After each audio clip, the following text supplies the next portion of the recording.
Assalamualaikum warahmatullahi wabarakatuh. Selamat pagi dan salam sejahtera.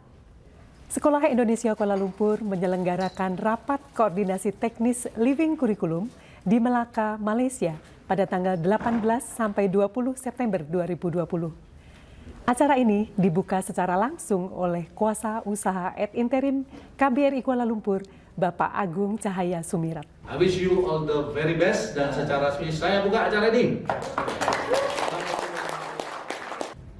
Tentu kita punya idealisme lah untuk menyiapkan generasi yang unggul bagi negara kita, bagi Indonesia.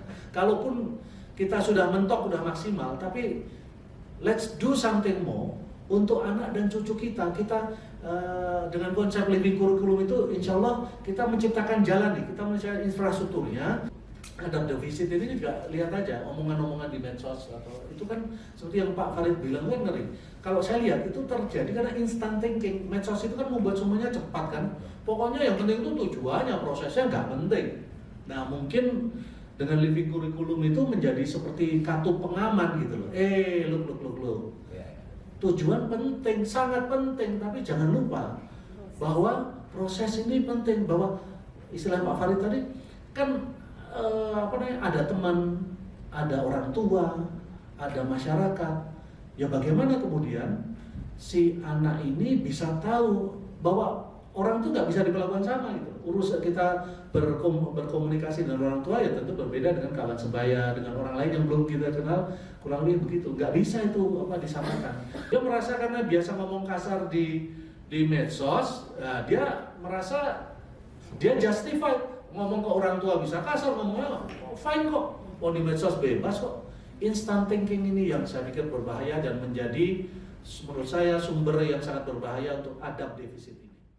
Acara ini dihadiri juga oleh Atase Pendidikan dan Kebudayaan KBRI Kuala Lumpur, Ketua dan anggota Komite Sekolah serta guru-guru tim penyusun Living Curriculum.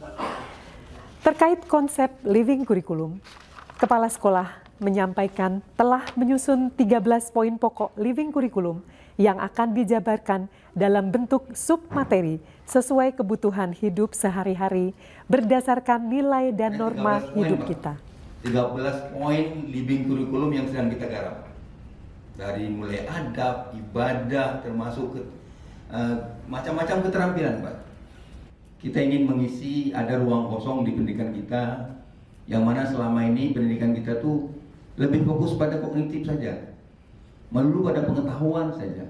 Tapi satu sisi masalah afektif, sikap dan keterampilan itu seperti terabaikan.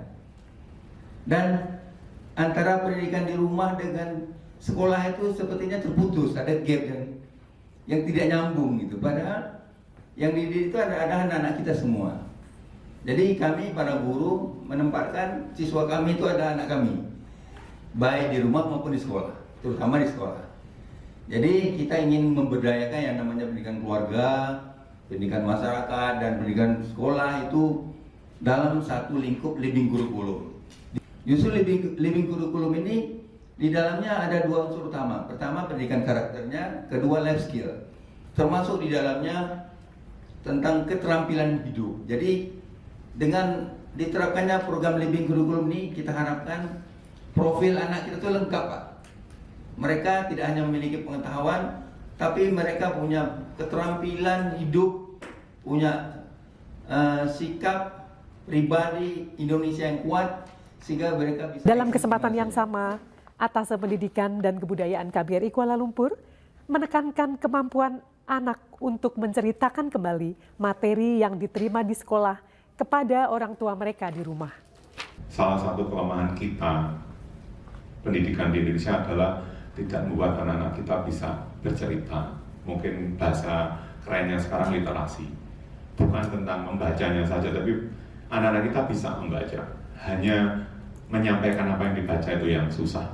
Nah, saya sangat berharap di dalam kurikulum ini nanti juga apapun itu, mau sains, mau sosial, mau olahraga, mau seni, semua bisa ada tentang ceritanya.